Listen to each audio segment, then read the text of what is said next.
নতুন সরকার, নতুন দায়িত্ব। মন্ত্রী হলেন ইন্দ্রনীল খা। কঠিন লড়াইয়ের পরে 21-এর পর থেকে 26 সাল গোটা 5 বছর কঠিন লড়াই, আর তারপরে একেবারে হাই ভোল্টেজ মন্ত্রিত্ব, যুব ও ক্রীড়া দপ্তর, সেই সঙ্গে সঙ্গে ক্রেতা সুরক্ষা। সঙ্গে রয়েছেন ইন্দ্রনীল খা। ছাত্র জীবন থেকে রাজনীতি, ছাত্র রাজনীতি, তারপরে যুব রাজনীতি, বিভিন্ন দায়িত্বে দল যেরকম যেরকম দায়িত্ব নির্দেশ দিয়েছে সেরকম পালন করেছি। এবং বিশেষ করে গত 5-6 বছর ধরে যুব সমাজের মধ্যে কাজ করার যে সুযোগ আমাদের ভারতীয় জনতা পার্টি আমার মতো কার্যকর থেকে দিয়েছিল, যুব মোর্চা প্রদেশের দায়িত্ব দিয়েছিলেন। তো বিভিন্ন ভাবে দেখেছি যুব সমাজ পশ্চিমবঙ্গে তারা বঞ্চিত, তারা প্রতারিত, এবং তাদের অধিকাংশ মানুষকে তাদেরকে পরিযায়ী করে দিয়েছিল। কেউ কর্মসূত্রে হয়েছে, কেউ খেলাধুলা করতে চেয়েছে, তার জন্য তাদেরকে পরিযায়ী হয়ে যেতে হয়েছে। ফুটবল খেলতে চেয়েছে, তার জন্য তাকে উত্তরপ্রদেশে গিয়ে সন্তোষ ট্রফি খেলতে হচ্ছে, কেউ ত্রিপুরাতে গিয়ে টেবিল টেনিস খেলছে, কেউ গিয়ে উড়িষ্যাতে গিয়ে হকি খেলতে যাচ্ছে। এই যে পরিস্থিতি পশ্চিমবঙ্গে গেছে দীর্ঘদিন ধরে, সেই পরিস্থিতিতে যুব সমাজ সব থেকে বেশি প্রতারিত হয়েছে, বঞ্চিত হয়েছে। এবং সেক্ষেত্রে যখন আমাদের পশ্চিমবঙ্গে ভয়কে আউট করিয়ে ভরসাহীন হয়েছে, পশ্চিমবঙ্গের ডাবল ইঞ্জিন সরকার এসছে, প্রধানমন্ত্রী নরেন্দ্র মোদীজি এবং সম্মানীয় মুখ্যমন্ত্রী শ্রী শুভেন্দু অধিকারীর নেতৃত্বে আজকে পশ্চিমবঙ্গের সরকার যেভাবে সবকা সাথ সবকা বিকাশ, সেখানে যুব সমাজের মধ্যে কাজ করার, যে সরকারি কাজ করার যে দায়িত্ব পালন করার আমাকে সুযোগ দিয়েছেন, আমি সত্যি কথা বলতে সর্বভারতীয় এবং আমাদের প্রদেশ নেতৃত্বের কাছে আমি কৃতজ্ঞতা জ্ঞাপন করি। ক্রীড়াকে যেভাবে অবহেলিত রাখা হয়েছিল এর আগের সরকার, ক্রীড়াকে মানে ক্রিয়ার কর্ম করে দিয়েছিল, ক্রীড়া ওয়ার্ডটা থেকে ক্রিয়াকর্ম হয়ে গেছিল। তো সেই পরিস্থিতিতে আমাদের এখানে দেখেছি ময়দানে রাজনীতি চলছে, রাজনীতির ময়দানে তো রাজনীতি চলতো, কিন্তু খেলার ময়দানেও রাজনীতি চলতো। এবং আমাদের পশ্চিমবঙ্গের যারা খেলোয়াড়রা, তাদেরকে খেলো ইন্ডিয়া, ফিট ইন্ডিয়া এই টাইপের যে কেন্দ্রীয় প্রকল্প থেকে বঞ্চিত রাখা হয়েছিল, এটা মেনে নেওয়া যায় না।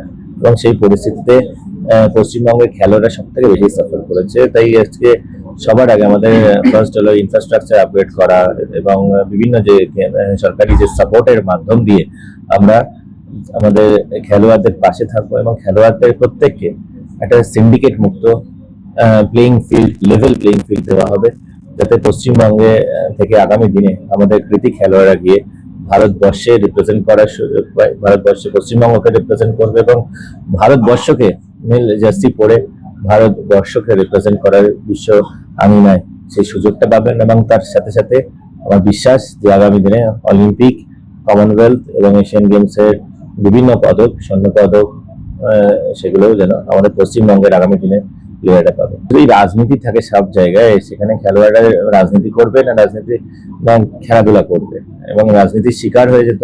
এবং অনেক ছেলে মেয়েকে যারা খেলোয়াড়, মানে ভালো প্রকৃত যশা খেলোয়াড়, তারা স্কিল ডেভেলপমেন্টে তো সুযোগই পেল না, না সরকারি কোনো সাপোর্ট পেল, এবং আগামী দিনে তারা প্লেয়ার হওয়ার বিভিন্ন যে স্বপ্ন দেখতো, ছোটবেলা থেকে যে স্বপ্নগুলো দেখতো, সেই স্বপ্নকে বিসর্জন দিতে হয়েছে। এবং সিন্ডিকেট মুক্ত, দখলদারি মুক্ত পশ্চিমবঙ্গ, এটা আমাদের স্বপ্ন, এবং এটাকে বাস্তবে রূপায়িত করার জন্য ডাবল ইঞ্জিন সরকার যেভাবে করে কাজ করছে বুঝতেই পারছেন। সুতরাং ক্রীড়ার মাঠে, অর্থাৎ খেলার মাঠে, সেখানে কোনোভাবে কোনো সিন্ডিকেট বা কোনো দখলদারি কাজ করতে পারবে না। খেলার মাঠে খেলাধুলাই হবে, না সিন্ডিকেট হবে, না রাজনীতি হবে। সুযোগ আসবে আমাদের ছেলেমেয়েদের, তারা দীর্ঘদিন ধরে যে বঞ্চিত ছিল, বঞ্চনার শিকার ছিল, সেই বঞ্চনার দিন শেষ, এবং এখন ভরসার দিন, এবং সেই ভরসাকে বাস্তবে রূপায়িত করা ও অটুট রাখা, সেটা আমাদের দায়িত্ব। দেখুন, মেসি কাণ্ডের মাধ্যমে যে আমাদের পশ্চিমবঙ্গ কলঙ্কিত হয়েছিল, বাঙালি কলঙ্কিত হয়েছিল, আমাদের মতন যারা ফুটবল অনুরাগী আমরা প্রত্যেকে কলঙ্কিত হয়েছিলাম সমগ্র বিশ্বের কাছে। একজন কিংবদন্তি প্লেয়ার লিওনেল মেসির মতন তাকে যেভাবে বগল দাবা করে তার কখনো তাকে বলপূর্বক আলিঙ্গন করছে, বলপূর্বক তার কোথায় কোথায় হাত দিচ্ছে, এই যে পরিস্থিতি, মানে নিকৃষ্ট রুচির সেগুলো পশ্চিমবঙ্গের আমাদের পশ্চিমবঙ্গবাসীর মাথা হেট করিয়ে দিয়েছিল। এটা এর আগে সরকার করেছে, তাদের ক্রীড়ামন্ত্রী, তিনি মানে ক্রীড়া ছাড়া বিনোদন জগতেই তাকে বেশি দেখতে পেতাম, নানানভাবে বিনোদন করতেন, এখনো বিনোদন দিচ্ছেন। তো আর রাজ্যের মুখ্যমন্ত্রী, তৎকালীন মুখ্যমন্ত্রী তথা স্বরাষ্ট্রমন্ত্রী ছিলেন মমতা বন্দ্যোপাধ্যায়, তার পুলিশ প্রশাসন যেভাবে করে পুরো এই প্রোগ্রামটা মিসম্যানেজমেন্ট করেছিল, এবং তার সাথে সাথে 10 টাকার জলের বোতল 200 টাকায় বেচেছে, 1000 টাকার খেলার টিকিট, ম্যাচ টিকিট 15,000 টাকা, 1000 টাকা যে টিকিট ছিল সেগুলো 15,000 টাকায় বেচেছে। এত যে চূড়ান্ত অরাজকতা, চূড়ান্ত যে দুর্নীতি চলেছিল, সেই দুর্নীতির অবসান হবে, এবং সেই দুর্নীতি সবকিছুর বিচার হবে।